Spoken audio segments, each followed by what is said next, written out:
Hello, calculus. This is my third attempt at this video. I kept remaking it because I get to this point and I kept getting the wrong answer. I couldn't understand why it was the wrong answer, and then I realized it's because I had my key wrong. So I was doing the right work, I just didn't have it written down right on my paper, and so I kept redoing this video. Anyway, third time's a charm. Here we go. We're going to do limits of exponential functions tonight. This is the last bit of information you have before your quiz. Your quiz is on Monday, so you have all weekend long to work on some problems, try to digest this information.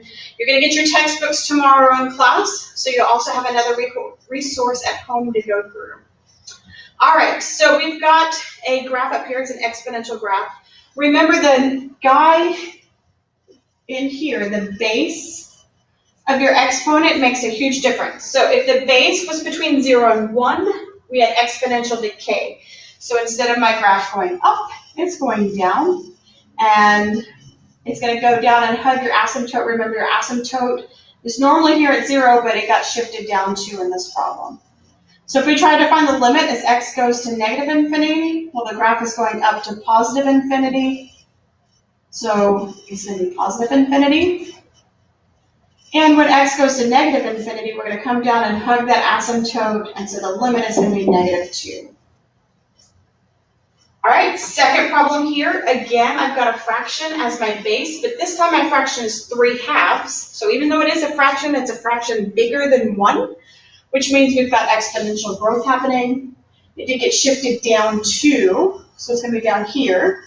And then if we take the limit as we go to negative infinity, my y's are going to go hug that asymptote, which is at negative 2.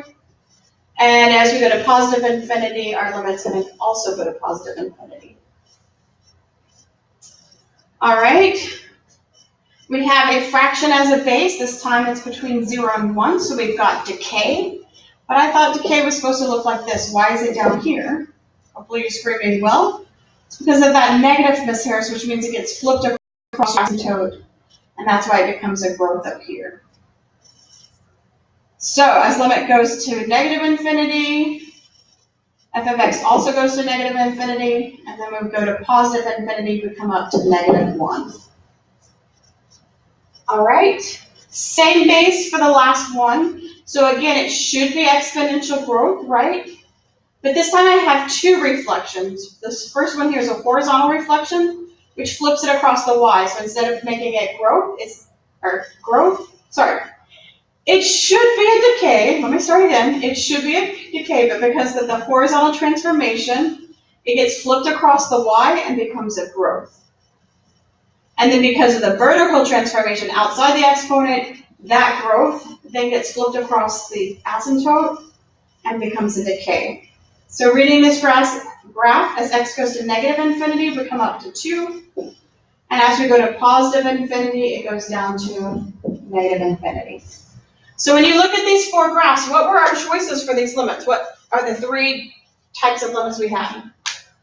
So it either went to positive infinity, negative infinity, or it went to some number. And what did this number represent? That's your asymptote, right? Negative 2, because the asymptote got shifted down to negative 2. Positive 2, asymptote gets shifted up to positive 2. So our 3 options for our limits are either negative infinity, positive infinity, or horizontal asymptote. All right, let's see if we can do some examples now that I have the right key in front of me. There are some lines in here that you can come up with some rules. To me, I'd rather you understand why the graphs are supposed to go the way they are instead of trying to remember some rules. You're going to have tons of stuff to know, like formulas that you have to have memorized for the AP exam. I don't want you to have these things memorized as well. I want you to conceptually understand what's going on. So I'm not going to make up any rules to put in there. But if it helps you, by all means, you can fill in the blank there. All right, so let's think about number 1. It's 2/3, so are we going to have decay or growth? I think I tipped it away when I said decay because it's between 0 and 1. Here's my asymptote down here at negative 2. It should be coming down this way, right? But we've got that horizontal reflection, so instead of it being a decay, it's actually going to flip across the y-axis and become a growth.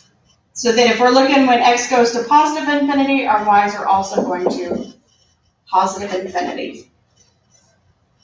For number 2, again, inside the parentheses, I've got a fraction that's between 0 and 1.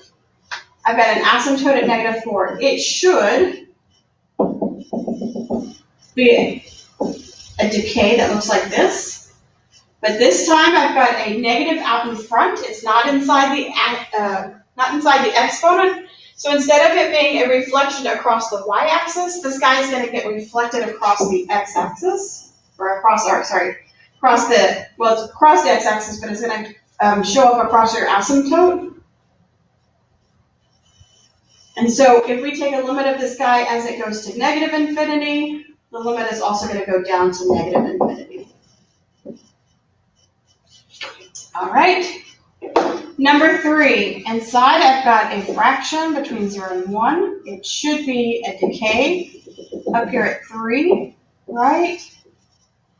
But I've got a reflection inside the exponent. That's a horizontal reflection. So instead of it being a decay, it's going to become a growth. But wait, there's more. I also have a vertical reflection, so that's going to shift or reflect it down this way.